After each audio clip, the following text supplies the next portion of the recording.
रामचंद्र भगवान की जय।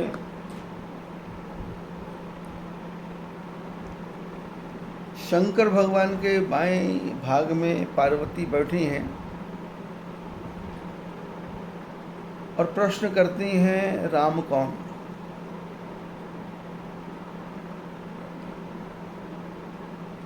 शंकर भगवान को बहुत क्रोध आया। क्रोध दो प्रकार का होता है, एक अंतर्मन में क्रोध, एक बाहर का क्रोध। अंतर्मन का क्रोध ये विचार करता है कि मैं जिससे प्रेम करता हूं उसमें सुधार कैसे आए, और बाहर का क्रोध ऐसा होता है कि मैं जिसको चाहता हूं या जिससे मैं प्रेम नहीं करता हूं या जिसके लिए मेरे मन में जगह नहीं है उसकी बेइज्जती कैसे हो। ऐसे शब्द बोले जाएं कि सुनने वाला उसके प्रति अश्रद्धा की भावना पैदा हो जाए।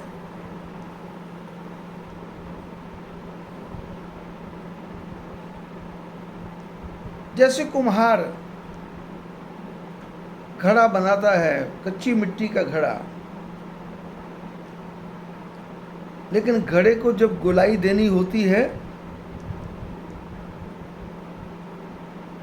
तो चाक चलता है, घड़ा घूमता है, पर वो गोल नहीं हो रहा।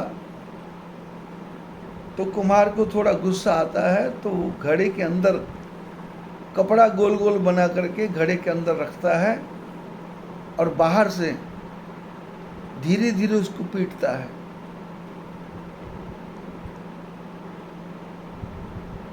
वो पीटने का अर्थ उसको तोड़ना नहीं है, पीटने का अर्थ उसको सुधारना है। क्रोध भी देख दो प्रकार का, भय भी दो प्रकार का है। एक बच्चे को भय ऐसा दिखाना कि वो भाग जाए, एक बच्चे को भय ऐसा दिखाना कि वो लाइन पे आ जाए। राम जी लक्ष्मण जी को विभीषण को लेने के लिए भेजते हैं और उस समय एक शब्द कहते हैं कि भय दिखाई ले आवहु तात सखा सुग्रीव। पहले ऐसा डर, ऐसा क्रोध नहीं दिखाना कि वो भाग जाए, डर ऐसा दिखाना कि वो आ जाए। क्रोध भी दो प्रकार का, भय भी दो प्रकार का।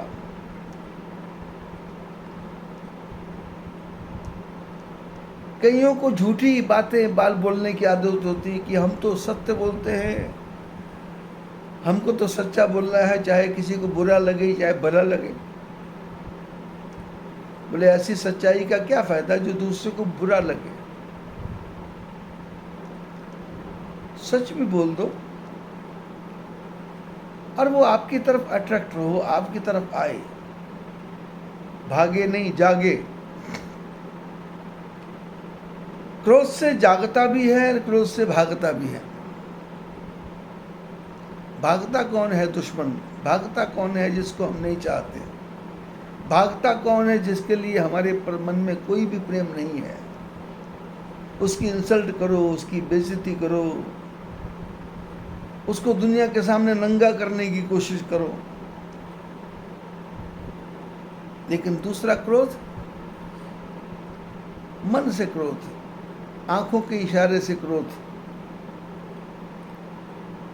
जो माँ बाप बच्चे को बात बात पे पीटते हैं वो बच्चे का भला नहीं कर सकते।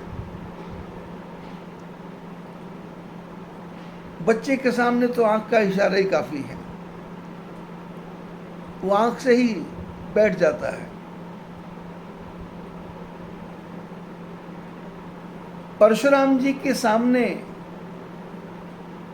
जब लक्ष्मण जी टेढ़ी मेढ़ी बातें कर रहे थे तो परशुराम ने कहा इस लड़के को यहां से दूर ले जाओ।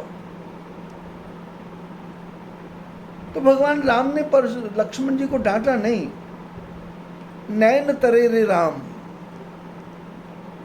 राम जी ने आंख की ऐसी घुमाई कि लक्ष्मण जी वहां से उठ करके अपने गुरु जी के पास चले गए। भरी सभा के बीच में लक्ष्मण परशुराम जी को ऐसे शब्द बोलता है कि परशुराम जी हंसी के पात्र बन रहे हैं, और जो सुनने वाले हैं वो समझ रहे हैं कि अब इस लक्ष्मण को जिंदा परशुराम जी नहीं छोड़ेंगे। जनकपुर के लोग भी कहते हैं कि भाई इस बच्चे को समझा दो, और गुरु जी कुछ नहीं बोलते, और जनक को तो कुछ बोल ही नहीं सकते। अब बाकी बचे राम। परशुराम जी का कहना था इसको डांटो, इसको मारो, इसको फटकारो, इसको भगाओ, इसको हाथ से पकड़ के नीचे गिरा दो, लेकिन भगवान ने कहा कुछ नहीं करना है। आंख का इशारा किया, लक्ष्मण जी राम जी के पास आके खड़े, राम जी से दूर गुरु जी के पास आके खड़े हो गए। नैन तरे रे राम, आंख का इशारा काफी है।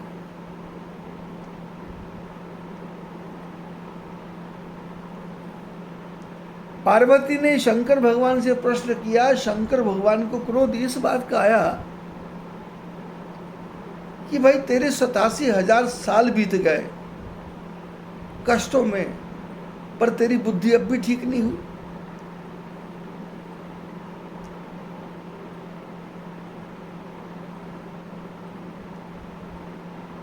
राम जी ने तेरी को परीक्षा दी और अपनी सारी झांकी दिखाई। अनेकों ब्रह्मा, अनेकों शंकर, अनेकों विष्णु, अनेकों ब्रह्मांड, अनेकों लोक, और उन सब लोकों में एक चीज सामान्य थी, सीता राम लक्ष्मण सब जगह थे। जब तुम अपनी आंखों से राम जी की परीक्षा लेकर के आ गई और उसमें राम जी पास हो गए, परीक्षा तुम लेने गई थी, पर भगवान ने तुमको ही परीक्षा में डाल दिया। बेचारी सी बन के आ गई, जैसे सब कुछ लुटा करके व्यापारी घर आ जाता है वैसे आ गई।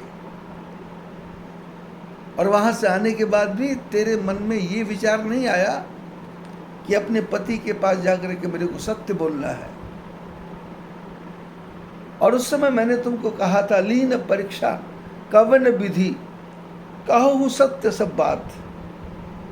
सती, तुमने राम जी की परीक्षा कैसे ली हमको भी बताओ, और तुमने एकदम झूठी बोल दिया। जबकि होना ये चाहिए था कि भगवान ने अपना स्वरूप दिखाया, भगवान ने अपनी लीला दिखाई, भगवान ने अपना ऐश्वर्य दिखाया, और दिखाया कि सीता कोई नहीं है। राम जी रो नहीं रहे हैं, लक्ष्मण जी समझा नहीं रहे, दुनिया भगवान की पूजा कर रही है। होना ये चाहिए था कि जो संशय है वो साफ हो जाना चाहिए। छिद्यते हृदय ग्रंथि विद्यते सर्व संशयाः,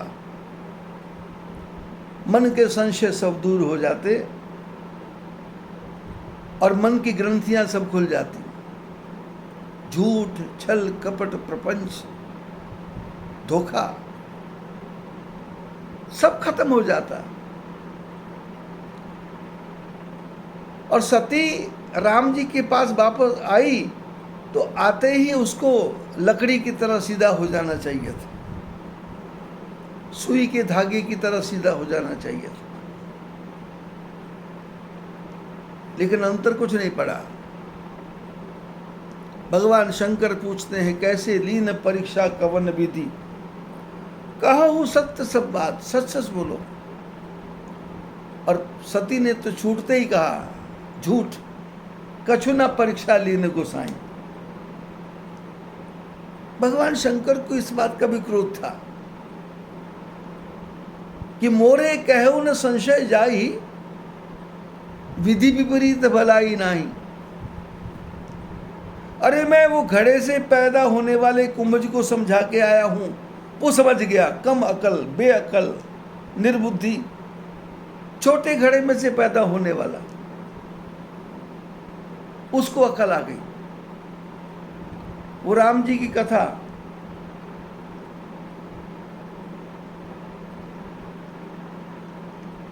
बार बार पूछ रहा है। कहत सुनत रघुपति गुण गाथा, कछु दिन तहां रहे गिरिनाथा। शंकर जी कथा सुनाते हैं, कुंभज ऋषि सुनते हैं, कुंभज ऋषि सुनाते हैं, शंकर जी सुनते हैं। ये नहीं कि एक बार सुना दी तो बस हो गया, बोले दोबारा फिर सुनाओ, रिपीट करो, रिवीजन करो, पुनरावृत्त करो,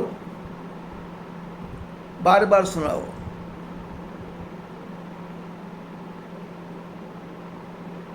जिनके श्रवण समुद्र समाना, कथा तुम्हारी सरित वर्णाना। भरे ही निरंतर हो ही न पूरे, तिनके ही तुम कह गृह रूरे।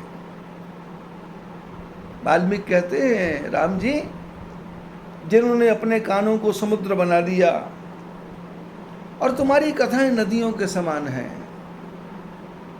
कथा सुनते जाते हैं। जैसे समुद्र भरता नहीं, वैसे भक्त का हृदय भी भरता नहीं, कान रूपी समुद्र भरता नहीं। और सुनाओ, और सुनाओ, और सुनाओ।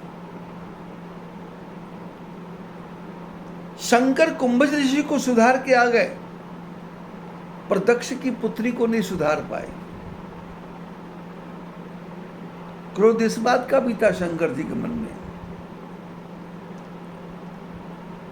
और क्रोध इस बात का भी था कि 87,000 संवत के बाद में आदमी 1 साल में सुधर जाता है, 2 साल में सुधर जाता है, पर ये तो 87,000 साल में भी नहीं सुधरी।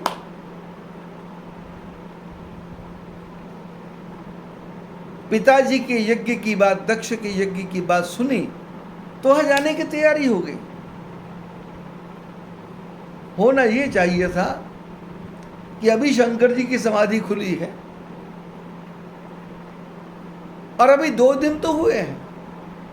राम नाम शिव सुमिरन लागे, जाने सती जगतपति जागे। शंकर जी की समाधि खुली, राम राम जपने लगे और सती ने देखा कि शंकर जाग गए हैं। सती आगे गई तो सन्मुख शंकर आसन दिया, शंकर जी ने सामने आसन दे दिया। 2 दिन भी नहीं हुए थे, 20 मिनट भी नहीं हुए थे, 15 मिनट भी नहीं हुए थे, शंकर जी को जागे हुए 87,000 साल के बाद में। और उसी समय आकाश में विमान। सती ने ये नहीं देखा कि मेरे पति अभी जगे हैं, इनकी अवस्था क्या है, इनकी व्यवस्था क्या है, इनकी भोजन का क्या करना है, इनके परिवार का घर का साधन क्या करना है। इसको उनकी याद नहीं आई, अपने मायके की याद आ गई कि चलो मायके, बिना बुलाए भी जाना चाहिए, बाप के घर तो जाना चाहिए, और साल में बाप के घर 3-3 बार जाना चाहिए, 4-4 बार जाना चाहिए। बाप ही बाप, बाप ही बाप, बाप ही बाप, बाप ही बाप।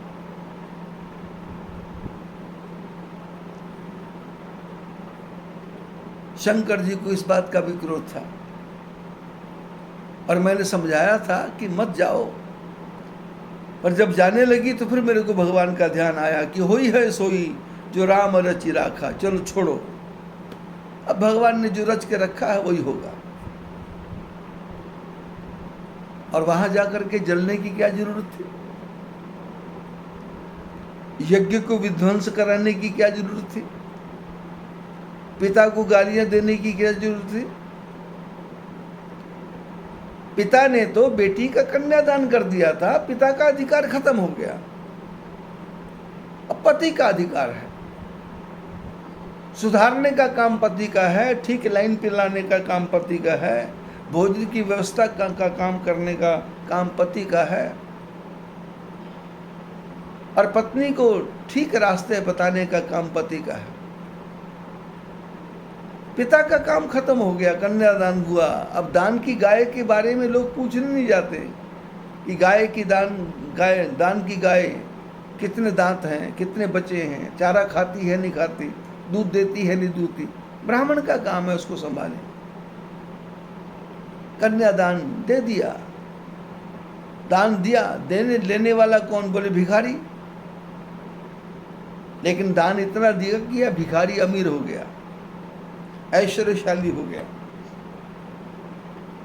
अब पति का काम है, पति मैंने जो रक्षा करे, पति मैंने जो गिरी हुई को उपहार दे, पति मैंने जो पत्नी की हर कामना को पूर्ण करने की चेष्टा करे। और बड़ी विचित्र बात है, संसार में धर्म भाई होता है, धर्म माता होती है, धर्म पिता होता है और धर्म पत्नी होती है, पर धर्म पति कोई नहीं होता, क्योंकि पति तो एक ही है, उसमें धर्म शब्द नहीं है। अब ये नहीं कि एक तो पति बना लिया, बोले इससे बनते नहीं, बोले 2-3 धर्म पति और बना लिए, बोले काम नहीं चलेगा। पत्नी के साथ धर्म लगा है, पत्नी को धर्म का पालन करना है, क्योंकि पति घर में नहीं है, मेहमान आया, परिवार के मिलने के लोग आए, समय के अनुसार उनकी सेवा हो, उनकी व्यवस्था हो, घर से कोई भूखा नंगा प्यासा ना जाए। बाद में कभी पति से मिले तो कहे कि तुम्हारी धर्मपत्नी ने हमारी खूब देखभाल की।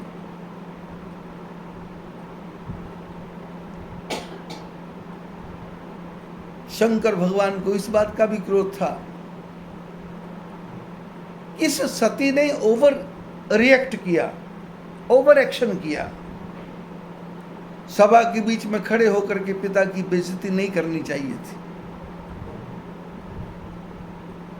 पिता की बदनामी की। सती ने जल करके भस्म नहीं होना चाहिए था, क्योंकि समझदार आदमी जानता है कि आत्महत्या करने के बाद में प्रेत बनना पड़ता है, आत्महत्या करने के बाद में छोटी योनि में जाना पड़ता है, आत्महत्या करने के बाद में आत्मा का उद्धार नहीं होता, आत्मा भटकती रहती है।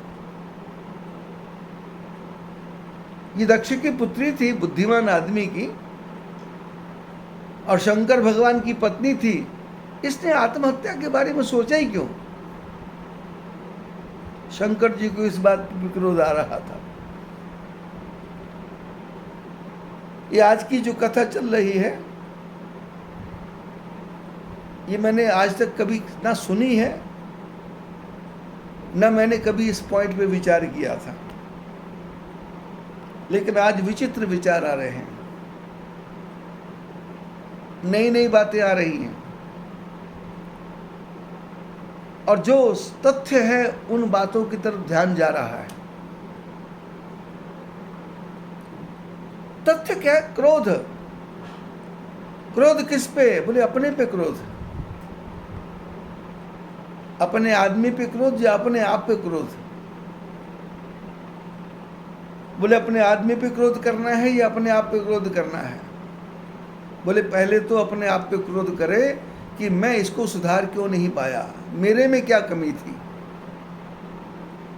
दूसरे में क्या कमी थी, ये नहीं, क्योंकि वो मेरा बच्चा है, वो मेरी पत्नी है, वो मेरा शिष्य है, वो मेरा आज्ञाकारी नौकर है, मैं इसको सुधार नहीं पाया, मेरे में कोई कमी होगी, तो पहले अपने पे क्रोध, अपने को ठीक करे।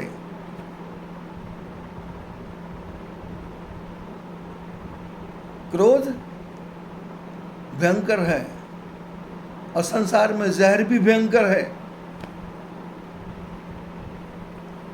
लेकिन क्रोध और जहर दोनों में अंतर बहुत है। जहर जिस बोतल में रहता है उस बोतल को कभी खराब नहीं करता, उस बोतल के जहर को जो पीता है उसको जहर मारता है।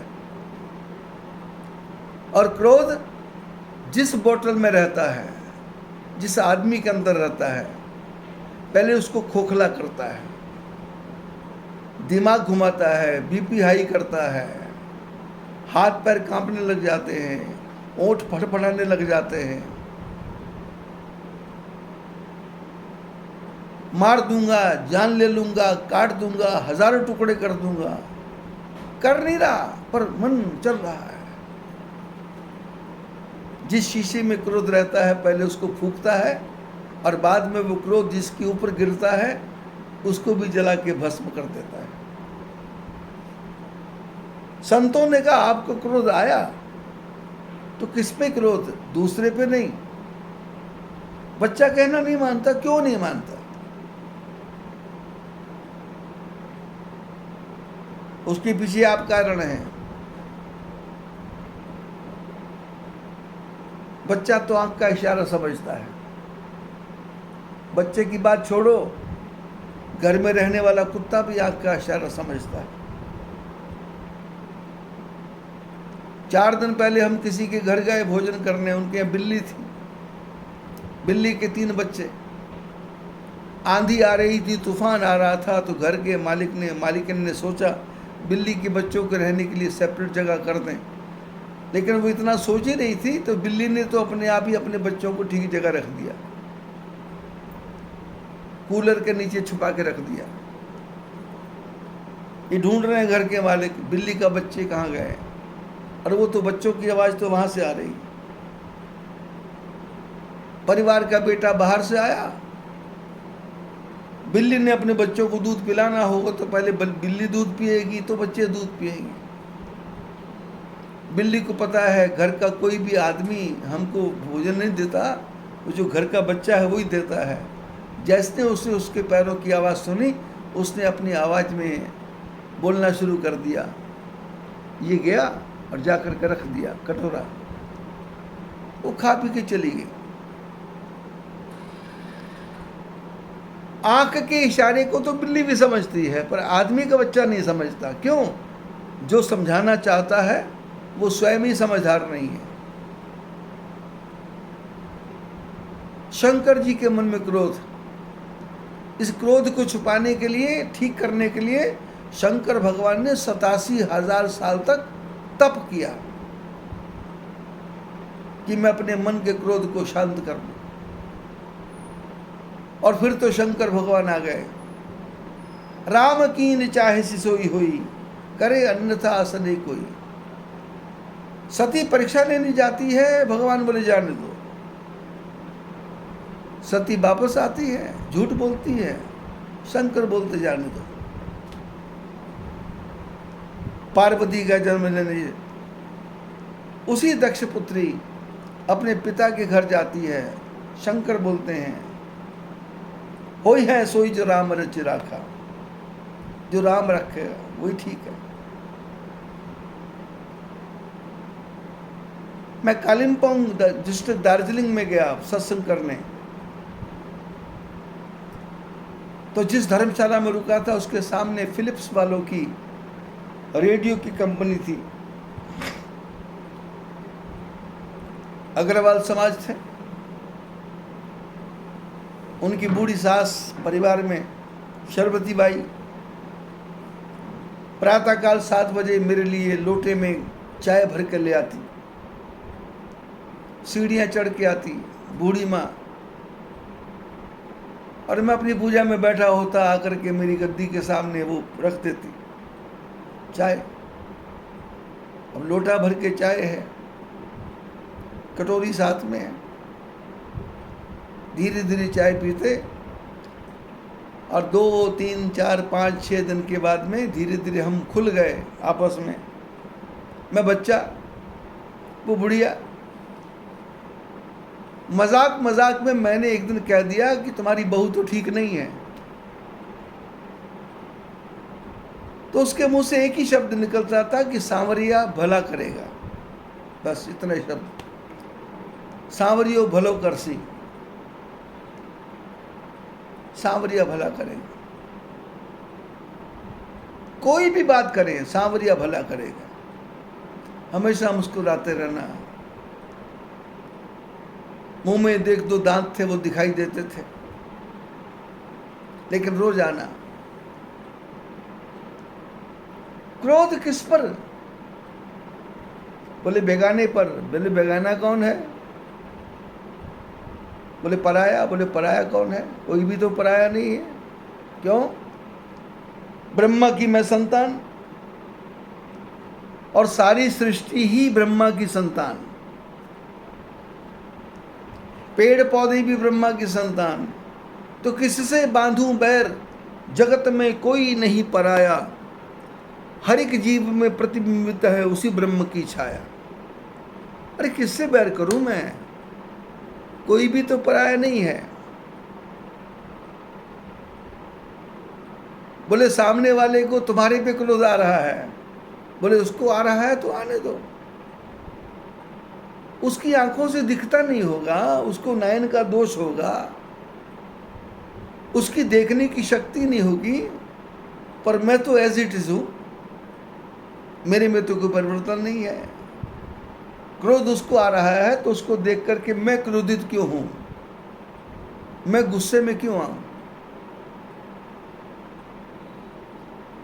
भट्टी जल रही है, उसमें बर्तन में पानी रख के ऊपर रख दोगे तो पानी उबलेगा ही उबलेगा।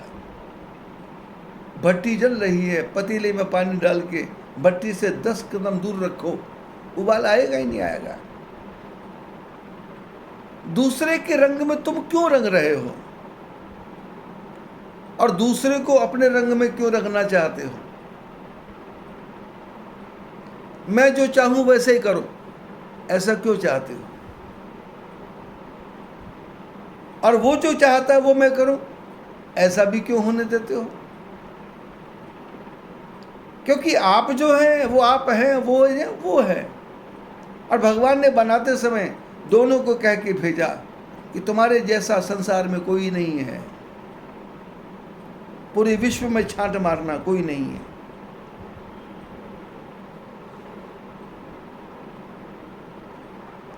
पार्वती का जन्म हुआ, और पार्वती के जन्म होने के बाद में, संसार पैदा होने के बाद में, एक दिन पार्वती शंकर भगवान के पास गई और बाईं तरफ बैठने को आसन दिया, और पार्वती ने छूटते ही प्रश्न किया, ये राम कौन? शंकर भगवान को इतना क्रोध आया मन में कि जिसको इतने इतने इतने इतने मुश्किलों से मैंने गुजार के रख दिया, सोने की बिस्कुट को आग में तपा करके पतला किया, और गरम गरम सोने को पीट करके छोटा छोटा किया, और छोटे छोटे करके उसको टुकड़े टुकड़े किए, और टुकड़े टुकड़े करके उसको शिकंजे में डाला। तारें पतली होती चली गई, सोने की ऊपर की खाल निकलती चली गई, उसको भी इकट्ठा किया, उसको फिर जलाया, उसको फिर गलाया।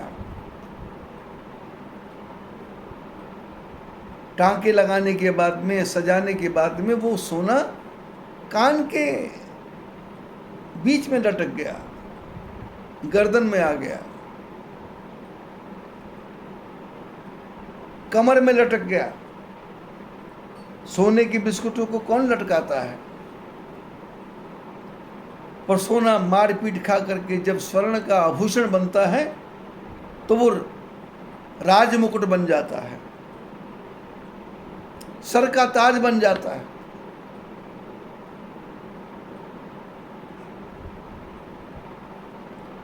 शंकर भगवान ने विचार किया कि सती इतने कष्ट सहन करने के बाद भी अभी तक नहीं सुधरी,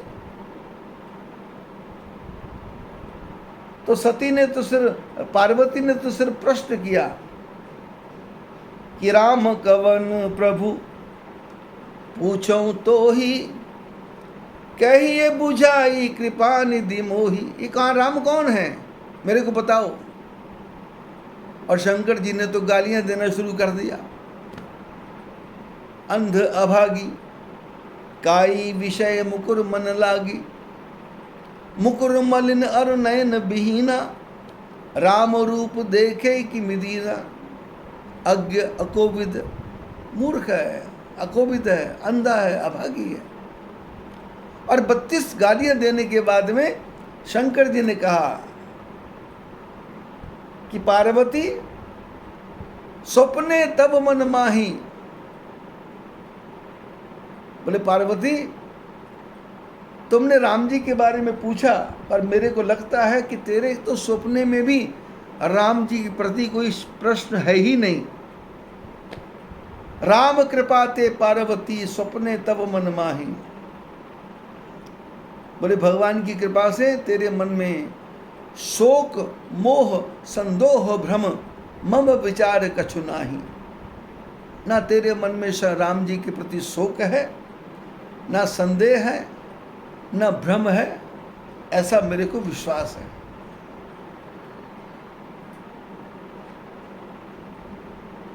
तो पार्वती ने प्रश्न किया, यदि राम ऐसे हैं तो ये भगवान विष्णु राम बन के क्यों आए? शंकर जी ने कहा इसके पीछे तुम्हारे गुरु जी का दोष है। क्या दोष? नारद श्राप दीन एक बारा, जन्म एक तही लगी अवतारा। शंकर जी ने कहा तुम्हारे गुरु नारद जी ने भगवान विष्णु को श्राप दिया था, इसलिए भगवान पैदा हुए।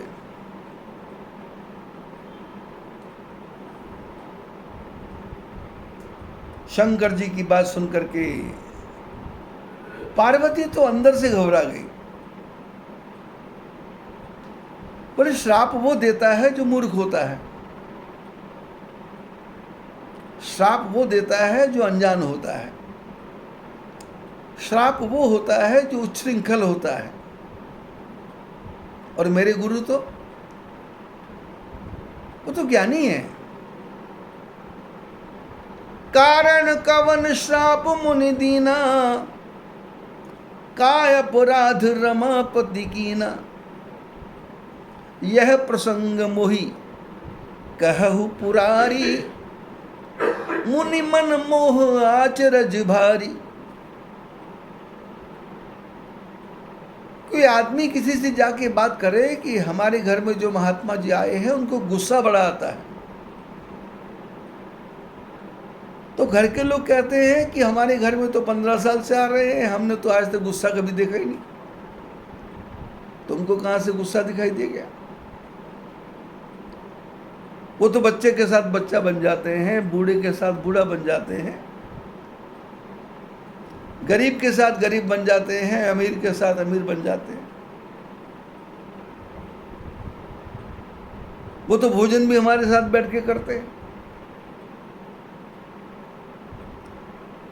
शंकर जी ने कहा नारद जी ने श्राप दिया, पार्वती ने ये नहीं कहा कि गलत किया। पार्वती ने उल्टा प्रश्न कर दिया कि कारण कवन श्राप मुनि दीना।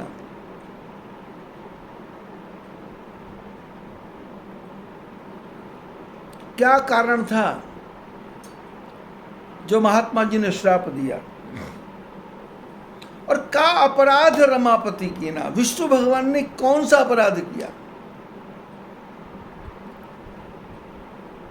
पार्वती को अपने गुरु में अपराध नहीं दिखाई देता, पार्वती को विष्णु भगवान में अपराध दिखाई देता है।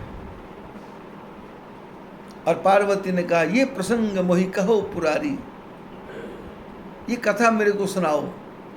मुनि मन मोह आचर्य भारी, मेरे गुरुदेव के मन में मोह है, ये तो आश्चर्य की बात है।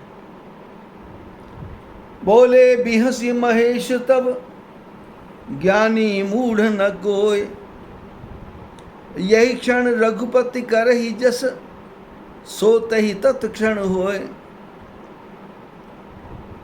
भगवान शंकर बोले पार्वती इस संसार में कोई ज्ञानी नहीं है, कोई मूर्ख नहीं है।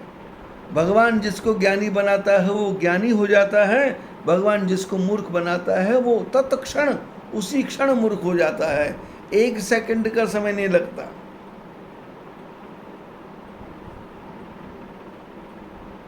तो पार्वती ने कहा ये कथा सुनाइए मेरे को। शंकर भगवान ने कथा प्रारंभ की कि दक्ष के परिवार में पुत्रों की प्राप्ति हुई।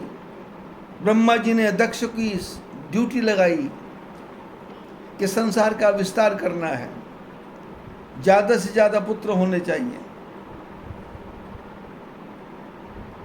दक्ष भी ब्रह्मा के पुत्र हैं और नारद जी भी ब्रह्मा के पुत्र हैं, दोनों ही भाई हैं। तो भाई हैं तो मिलने आते हैं, समय समय पर हाल समाचार पूछते हैं।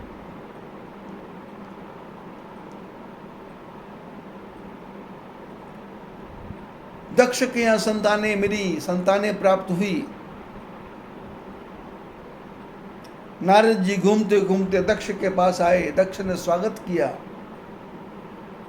बच्चों का शोर देखा तो बच्चे किसके? दक्ष ने कहा आपके आशीर्वाद से पैदा हुए हैं।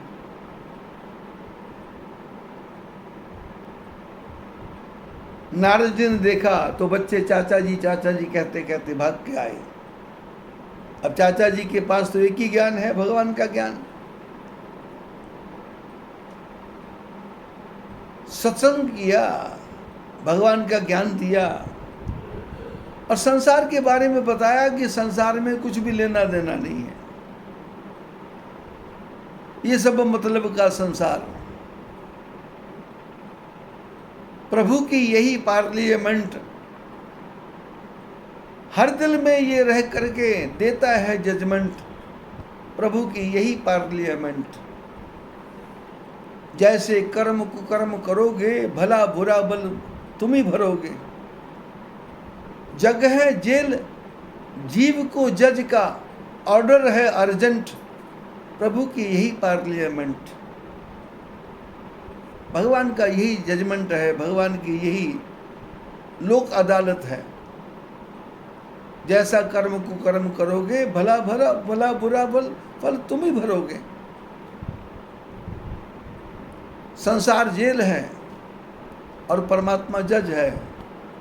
उसका एकदम अर्जेंट फैसला है कि 84 लाख के चक्र में फंस जाओ।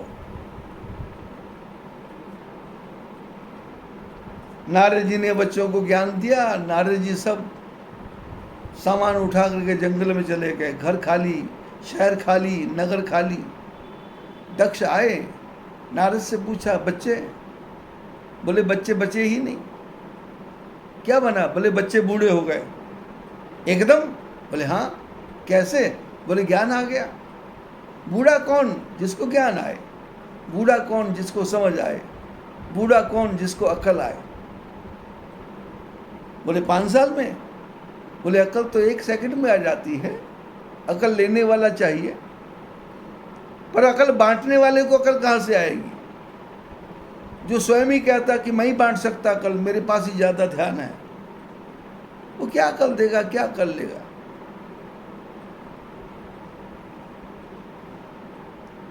बुद्धि का बाजार लगा है। एक छोटा बच्चा भी बुद्धि दे के जा रहा है।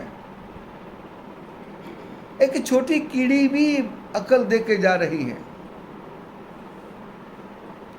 छत पे घूमती हुई छिपकली भी अकल दे के जा रही है कि उल्टा भी चला जा सकता है, भय नहीं होना चाहिए। एक गोदी में खेलता हुआ बच्चा जिसको परिवार के लोग उछालते हैं, चारों तरफ के लोग बोलते हैं मत उछालो गिर जाएगा बच्चा, पर वो तो उछाल रहा है और उछालते उछालते एक ही हाथ में बच्चे को उठा लेता है। चारों तरफ उसके माँ, उसका दादा दादी, वो बोलते भाई छोड़ो इसको, पर बच्चा तो हंस रहा है, बच्चा तो खुश है। बच्चे को विश्वास है जो मेरे को ऊपर उछाल रहा है ये अपने आप संभालेगा। बच्चे अपने आप कुर्सी के ऊपर चढ़ जाते हैं और खड़े हो जाते हैं। देखने वाले देखते हैं ये गिरेगा, कुर्सी गिरेगी, बच्चा खड़ा हो जाता है, उसका दादा सामने खड़ा हो जाता है। और वो कुर्सी से छलांग लगा देता है, दादा पकड़ लेता है। विश्वास है। बुद्धि तो बाजार में बिक रही है, पर लेने वाला ले तब ना। लेकिन जिसने पहले सोच लिया कि मेरी बुद्धि भरी हुई है, उसको बुद्धि देख के फायदा क्या? भरे हुए लोटे में 10 लीटर पानी डालोगे वो भी गिरेगा, 2 बूंद डालोगे तो वो भी गिरेगा, 100 लीटर डालोगे तो वो भी गिरेगा। क्योंकि जिसने समझ लिया मेरी बुद्धि भरी हुई है, उसको ज्ञान दे के फायदा क्या? और जिसको पता है मेरी बुद्धि रिक्त है, खाली है, मैं कुछ और ले सकता हूं। दक्ष प्रजापति ने पूछा, मेरे बच्चे? बोले बूढ़े हो गए। कैसे? बोले ज्ञान दिया। और उन्होंने ज्ञान लिया। क्या ज्ञान दिया? बोले संसार में फंसने से कोई फायदा नहीं, महात्मा बन गए। 5 साल की उम्र में? बोले हाँ, महात्मा बनने की उम्र नहीं है। उसे जब जागे तभी सवेर हो जाता है।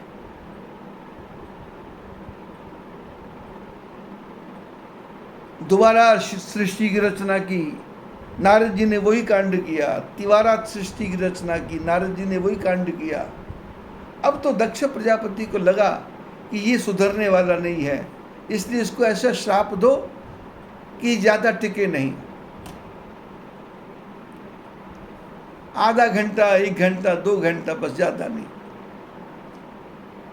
और इसको ऐसा श्राप दे दो, चलता रहे, चलता रहे, चलता रहे। दक्ष प्रजापति ने श्राप दिया कि तुम यदि चातुर्मास करोगे, साल भर कहीं रुकोगे, तो परिवर्तन आएगा। और यदि तुम 20 मिनट, 40 मिनट, 60 मिनट रुकोगे, तो क्या फर्क पड़ेगा? इतना तो भोजन खाने में चला जाएगा, इतना तो हाथ धोने में चला जाएगा, इतना तो थाली को लगाने में चला जाएगा, और इतने में तुम चले जाओगे। और श्राप ऐसा दिया कि नारद जी तो भागते फिरते हैं, रुकने का नाम नहीं है। बस 1 घंटा हुआ और उसके बाद दूसरी जगह। पूरी सृष्टि का चक्र नारद जी ने लगा दिया। घूमते घूमते हिमालय पर्वत पे पहुंच गए। हिमगिरी गुहा एक अति पावनी, बह समीप सुरसरी सुहावनी। हिमालय पर्वत पे पहुंचे, एक गुफा दिखाई दी और उसके पास में गंगा बह रही थी। और वहां जाके नारद जी ने नारायण भगवान का स्मरण किया। सुमिरत हरहि श्राप गति बाधी। भगवान को याद करते ही वो श्राप की गति वहीं रुक गई। दक्ष प्रति का श्राप रुक गया। देखी विमल मन लागी समाधि। मन निर्मल हो गया और समाधि लग गई। श्राप का पता ही नहीं चला। समाधि लगी तो समाधि में भगवान का दर्शन, समाधि में भगवान से वार्ता। समाधि, अधि मैंने परमात्मा, सम मैंने बराबर। जैसा परमात्मा वैसा मैं। मेरे में परमात्मा में कोई भेद नहीं। ये श्वास, एक श्वास हमारा आ रहा है, एक श्वास पूरे ब्रह्मांड में घूम रहा है। जो ब्रह्मांड में घूम रहा है उसको व्यष्टि श्वास कहते हैं, समष्टि श्वास कहते हैं। और जो सांस हम ले रहे हैं उसको व्यष्टि श्वास कहते हैं। व्यष्टि मैंने जो मैं ले रहा हूँ, जो मैं ले रहा हूँ वही सांस नहीं है। सांस तो बाहर भी है। एक कमरे में 1000 आदमी बिठा दो, हजारों को सांस आएगा। बाहर से कोई ऑक्सीजन आई नहीं, उसी में पड़ी है। एक हाल में 1 लाख आदमी बिठा दो, सभी को सांस आएगी। बाहर से कोई सांस इंपोर्ट नहीं हो रही, सांस उसी में है, लेकिन वो समष्टि में है, फैली हुई है। और जो एक एक आदमी ले रहा है वो व्यष्टि है, अंदर ग्रहण कर रहा है। लेकिन जो बाहर की सांस अंदर की सांस एक हो गई तो समाधि लग गई।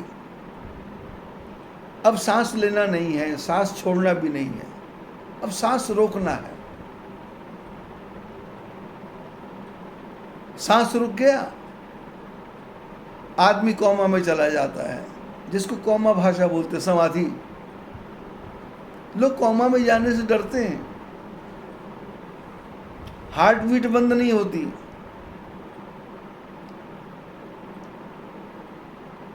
दिमाग काम करना बंद नहीं करता,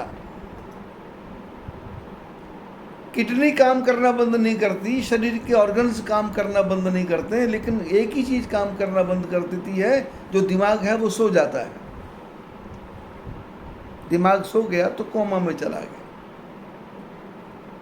कोमा को सीधी भाषा में समाधि कहते हैं। कोमा में आदमी लेट जाता है और समाधि में आदमी बैठ जाता है।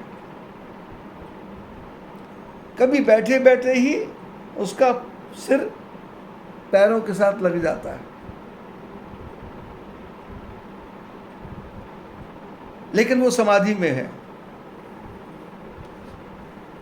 उसको बाहर के संसार का भान नहीं है, शरीर को खड़ा करने की चेष्टा भी नहीं है। यहां तक झुकना था, झुक गया, और अंतर का मंत्र चलता रहता है।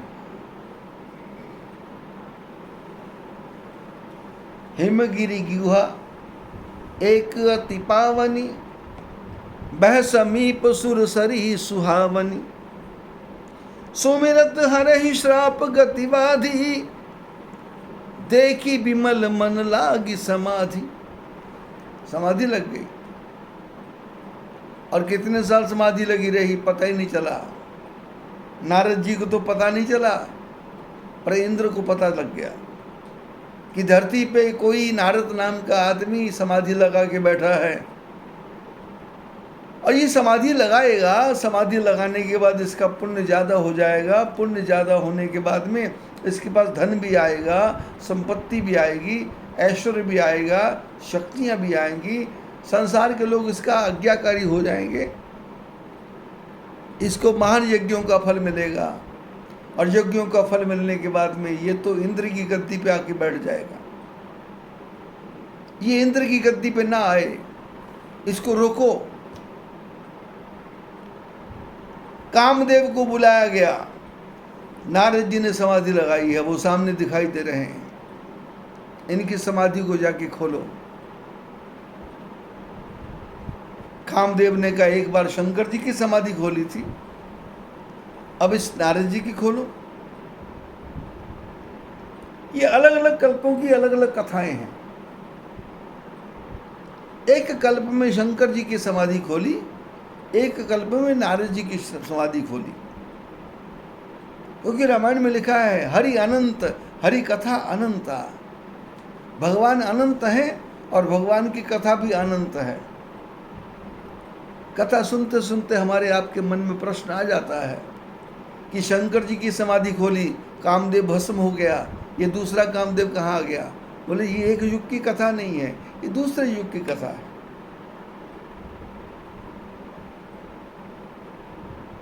कामदेव आए और ऐसी अपनी माया का जाल फैलाया,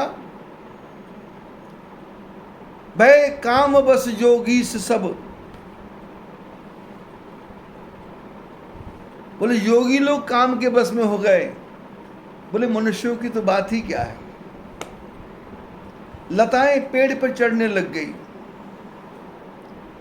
पेड़ एक दूसरे के गले मिलने लग गए, नदियां नदियों के साथ मिलन करने चली गई, समुद्र समुद्र की तरफ चला गया। बोले जो चेतन लोग थे वो तो काम के बस में हो गए, जो जड़ थे, जो कभी हिले नहीं थे, उनमें भी वासना आ गई। सारी सृष्टि काममय हो गई। पर उस सृष्टि में रहने वाले नारद जी के मन में काम का कोई भी प्रभाव नहीं पड़ा। नारद जी समाधि लगा के बैठे हैं। कामदेव पास में पहुंचे, देखा नारद जी की आंखें नहीं खुल रही। क्या हो रहा है? घबरा गया, नारद जी के चरणों में गिर गया। नारद जी के शरीर को हाथ लगा तो नारद जी ने आंख खोली, देखा तो सामने कोई आदमी है। कौन? बोले कामदेव। कैसे आए? बोले आया नहीं, भेजा गया। क्यों? बोले आपकी समाधि तोड़ने के लिए। बोले टूट गई? बोले ना। बोले फिर डर क्यों रहे हो? बोले डर इसलिए रहा हूं कि मेरे को शंकर जी ने जला दिया था।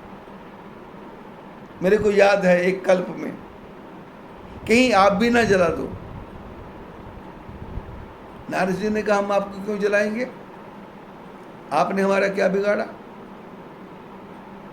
बोले दुनिया का बिगाड़ा। बोले दुनिया से हमको क्या लेने देना? आप सुखी, सारे जग सुखी। मेरे को चैन की नींद आ रही है, पड़ोसी को नहीं आ रही, उसकी समस्या है। कामदेव जी ने नारद जी की बहुत बड़ाई की। बोले आप तो शंकर भगवान से भी बड़े हो, आप तो सारे देवी देवताओं से बड़े हो। आपके जैसा संसार में बड़ा होना बहुत मुश्किल है। आपके मन में वासना नहीं है, आपके मन में क्रोध नहीं है, काम नहीं है, लोभ नहीं है, मोह नहीं है, अहंकार नहीं है। नारद जी की बड़ाई करते करते कामदेव चले गए। नारद जी की समाधि टूटी। समाधि तो टूट गई, लेकिन समाधि टूटते ही कामदेव का बोया हुआ बीज नारद जी के मन में आ गया। कौन सा बीज? कि मैं बड़ा हूं। किससे? शंकर भगवान से। नारद जी ब्रह्मा जी के पुत्र हैं। सबसे पहले पिताजी के पास गए। पिताजी ने स्वागत किया। अरे कहाँ रहते हो? तुम्हारा कुछ अता पता ही नहीं है, कभी घर भी आ जाया करो। नारद जी ने ये कहानी विस्तार के साथ बताई कि दक्ष प्रजापति के पास गया था, बच्चों को ऐसा ऐसा किया था, उसने श्राप दिया था। उसके बाद में मैं जंगल में चला गया। जंगल में जाते जाते हिमालय की गुफा, वहाँ मेरी समाधि लग गई। और कितने साल बीते मेरे को तो याद भी नहीं है, मेरे को तो पता भी नहीं है, मेरे को तो मालूम ही नहीं है। और एक दिन वो कामदेव आया, आके मेरे को गिराना चाहता था, पर मैं तो गिरा नहीं, मैं तो डामाडोल नहीं हुआ, मेरे मन में तो कोई हरकत हुई नहीं, मेरी इंद्रियां तो मेरे वश में रही। ब्रह्मा जी ने देखा बेटा योग्य बन गया, बेटा समझदार बन गया। पिताजी ने बहुत बड़ाई की। बोले बिल्कुल ठीक, अच्छी बात। अब पिताजी ने बड़ाई की तो जो अहंकार मन में आया था वो अहंकार और ज्यादा हो गया। कामदेव आए थे, नारद जी को नहीं जीत सके, नारद जी से क्षमा मांग के चले गए थे। ये बातें किसी ने देखी नहीं थी। तो नारद जी ने सोचा कि किसी को पता ही नहीं है कि मैंने कामदेव को जीत लिया, तो इसलिए किसी को बताने की जगह मैं स्वयं भी बताऊं। कोई पूछे उससे पहले मैं बताना शुरू करूं, तो किसको बताऊं? तो संसार में लोग मकान बनाते हैं बहू बेटा मिलकर के। सास ने बहू को घर से निकाल दिया 4 बर्तन दे करके। बेटे को भी कहा इसी के साथ मर, इसी के साथ जी। पिता ने भी कहा मरो, जाके कहीं भी जाओ, हमारी जान छोड़ो। समय के अनुसार, परिस्थिति के अनुसार पैसा आ गया। बेटा प्लाट लेता है, मकान बनाता है, बढ़िया मार्बल लगाता है, बढ़िया बढ़िया लेटरिन बाथरूम अटैच बनाता है, स्टोर बनाता है।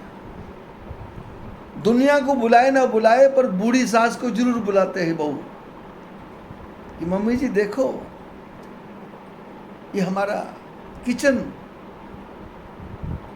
पत्थर लगा है, इटली से मंगवाया।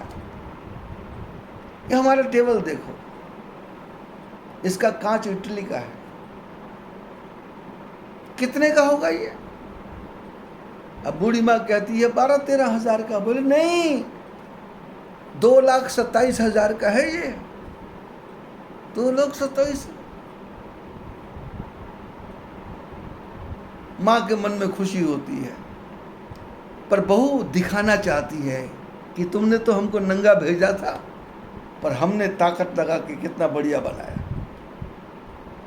अपने से अमीरों को नहीं बुलाते, अपने से गरीबों को बुलाते हैं, मकान देखो। अपने सामान वालों को बुलाते हैं, मकान देखो। बहुत साल पहले अकोला में मकान बना था एक,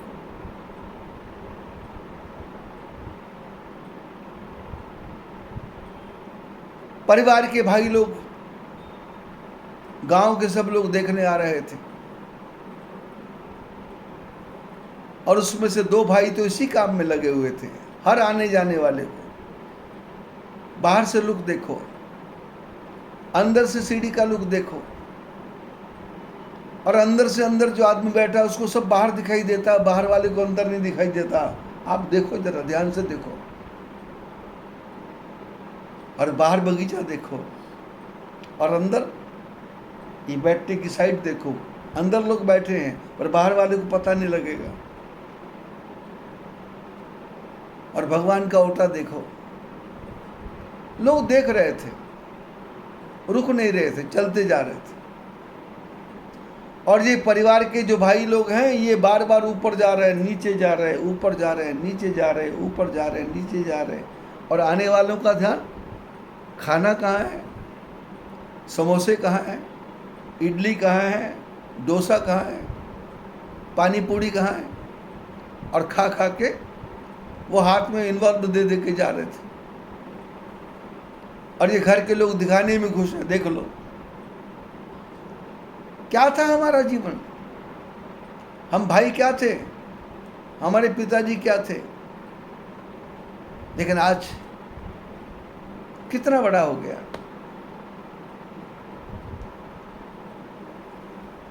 नारद जी ब्रह्मा जी के पास गए, सारी कहानी बताई, ब्रह्मा जी ने बड़ाई कर दी। अब कहाँ जाऊं? तो शंकर जी के पास चले गए। क्यों? बोले शंकर ने काम को जला करके जीता और मैंने बिना जलाए जीता, एक कदम आगे हूं मैं, इसलिए शंकर को जाके बताऊंगा कि क्या जरूरत थी गुस्सा करने की, क्या जरूरत थी झगड़ा करने की, क्या जरूरत थी लड़ाई करने की, क्या जरूरत थी भस्म करने की। अरे जो बिना भस्म किए मान रहा है, भोला भाला कामदेव, मन को ही तो कंट्रोल करना है। शंकर जी के पास गए, शंकर जी ने स्वागत किया, बैठने को आसन दिया, और जैसे चर्चा शुरू हुई तो शंकर भगवान का स्वभाव है, चाहे वो कुंभज ऋषि के पास जाएं, चाहे वो किसी महात्मा के पास जाएं, राम कथा करते हैं, राम कथा सुनते हैं। लेकिन जब नारद जी आए तो उन्होंने राम कथा नहीं सुनाई। काम चरित नारद सब भाखे, काम कथा करना शुरू कर दिया। पहाड़ में गया था, गुफा में बैठा था, कामदेव आए थे, दुनिया को बस में किया पर मेरे को बस में नहीं किया। शंकर भगवान ने हाथ जोड़े, महात्मा जी, जी में ये कथा सुनायसी मोही, तिमि जनि हर ही सुनायसु कबहू, चलत वृतांत दुरावहु तबहू। शंकर जी ने हाथ जोड़े, महात्मा जी आप योगी हैं, आपको राम कथा करनी चाहिए, ये काम कथा लेके कहां बैठ गए आप? ये काम काम काम बीच में क्यों आ रहा है? मेरी आपसे प्रार्थना है कि कहीं आप गलती से भी विष्णु भगवान के पास पहुंच जाएं, तो जैसे ये कथा आपने मेरे को सुनाई है, वैसे ये कथा विष्णु भगवान को सुनाना ही नहीं, और यदि मान लो गलती से विष्णु भगवान पूछ भी लें आप कहाँ रहे, तो ये कथा छुपा देना। चलत वृतांत दुरायो तब हूं, ये कथा आए तो इसको छुपा लेना। शंकर जी ने तो सहज भाव से कहा था, और नारद जी को लगा कि मैंने कामदेव को जीत लिया है। शंकर को चिढ़ हो गई, ये फूक गया, ये सड़ गया, ये जलन महसूस करता है, ये जलसी महसूस करता है। राम शाम करते करते वहां से गए, और थोड़े दिनों के बाद फिर दौरा पड़ा। एक बार कर तलवर बीना, गावत हरि गुण गान प्रवीणा। क्षीर सिंधु गवने मुनिनाथ, यह बस श्रीनिवास श्रुति माथ। एक बार हाथ में बीणा लेकर के नारद जी क्षीर सागर पहुंचे। कौन सा क्षीर सागर? यहाँ लक्ष्मीपति नारायण रहते हैं, और आज भजन गा रहे हैं तो भजन में श्रद्धा नहीं है, भजन में विश्वास नहीं है, भजन में टैलेंट दिखाने का तरीका है।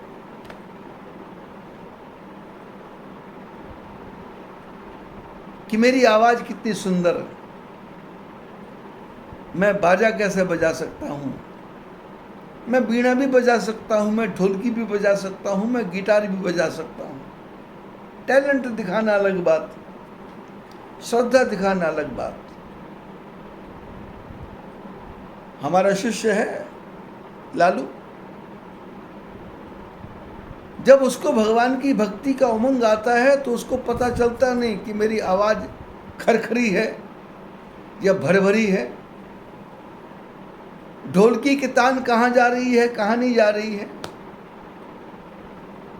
और आजकल वो रोने पीटने के गाने ज्यादा, भजन ज्यादा सुनाने लग गया। बाबा आएगा, मेरे आंसू पोंछेगा, मुझे गले लगाएगा, ऐसा लगता है जैसे कोई लड़की भागी आ रही हो, और बाबा आंसू पोंछ रहे हैं, गिरो मत, लड़कियां बहुत हैं। रोने पीटने के गाने, भजन। पर भजन के पीछे भावना क्या उसकी? दिखावा नहीं। मैं उसका गुरु हूं तो मेरे को लगता है कि भाई ये कौन सा राग लेके बैठ गया, और भी भजन गा सकता था।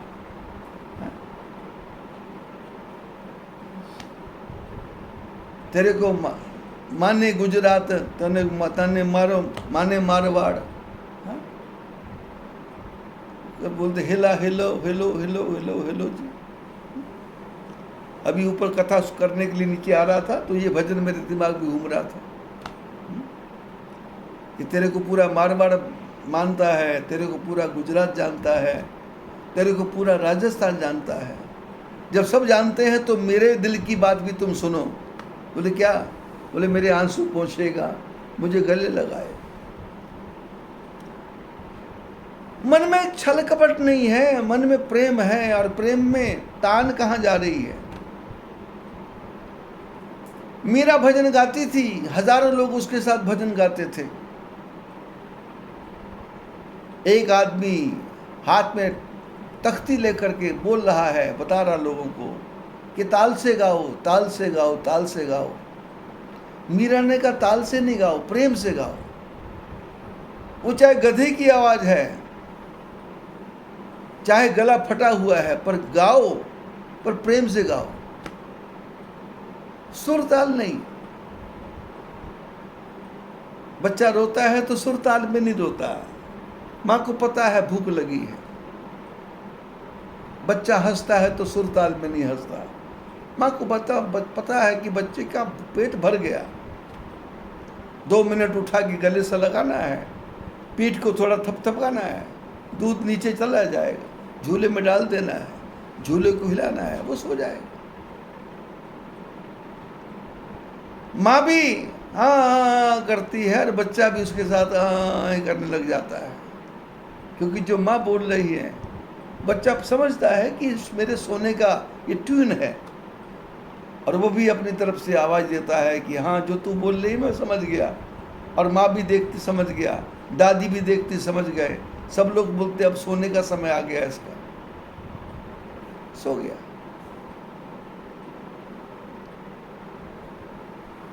शंकर भगवान ने नारद जी को कहा, जिमि ये कथा सुनाए सी मोही, तिमि जन हरे ही सुनाबो कबहू। पर ये तो पहुंच ही गए, और आज गा रहे हैं, गावत हरि गुण गान प्रवीण। बड़ी चालाकी के साथ में भजन कर रहे हैं, मतलब मेरे को भजन की जरूरत नहीं है, विष्णु भगवान तुम्हारे, मैं तो तुमसे ऊपर उठ गया हूँ, मेरी पदवी ऊंची हो गई है, मेरा उठना बैठना लोगों के साथ, बड़ों बड़ों के साथ हो गया, अब तुम्हारे जैसे गुरु की क्या आवश्यकता, तुम्हारे जैसे साधु की क्या आवश्यकता, मैं तो तुमसे भी आगे, मैं तो रावण से भी आगे पहुंच गया। और उधर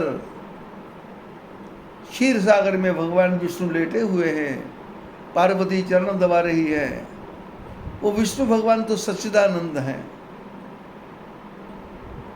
चारों दिशाओं से आवाज आई, सच्चिदानंद भगवान की जय।